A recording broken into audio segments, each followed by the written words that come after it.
After the Battle of Saratoga, the colonies began to receive more allies from European nations.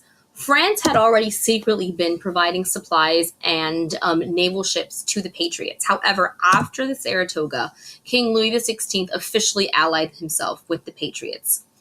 One other important French ally that we had was actually the Marquis de Lafayette, who joined the Patriot cause early on, first with his own ship and soldiers. He became a skilled commander and he led soldiers in the Continental Army. He contributed about $200,000 of his own money and wrote to friends and family at home to send contributions. So he early on was a very good ally for the colonies before France itself actually entered into the war. Spain also joined the Patriot cause in 1779 after Saratoga. Bernardo de Galvez, who was at that time the governor of Spanish Louisiana, helped capture cities from British, cities such as Natchez and Baton Rouge and other cities all the way down to Florida. He aided in capturing from the British, helping the colonist cause.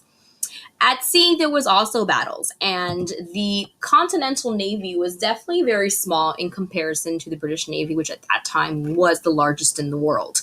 And the Navy was not large enough to be able to fight large battles or to be able to fight large warships. So instead, they decided to focus on sinking individual British ships.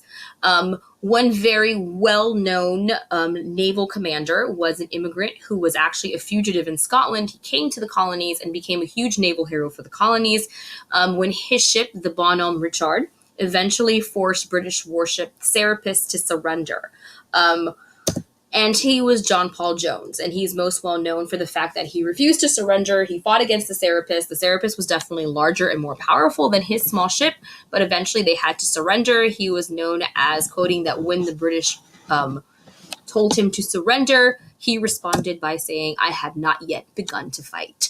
And so the Continental Navy focused on trying to sink individual ships to trying to cut the lines of supplies was really their main strategy. Since they knew they couldn't take on the British Navy head on, they decided to maneuver instead by cutting the supply chain by sinking those individual British ships. And that's how they hurt the British out at sea.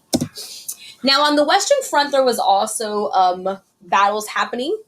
We had west of the Appalachian Mountains, the British began to gain Native American allies like the Mohawks. Chief Joseph Brant sided with the British. Daniel Boone, by this time, had made this area very accessible by creating the Wilderness Road. And so it really opened up the frontier for both the British and the Patriots. So George Rogers Clark captured British outposts at Fort Sackville. He also won the Battle of Vincennes out west in 1779. And so out in the Western Front, the Patriots focused then on weakening British support systems.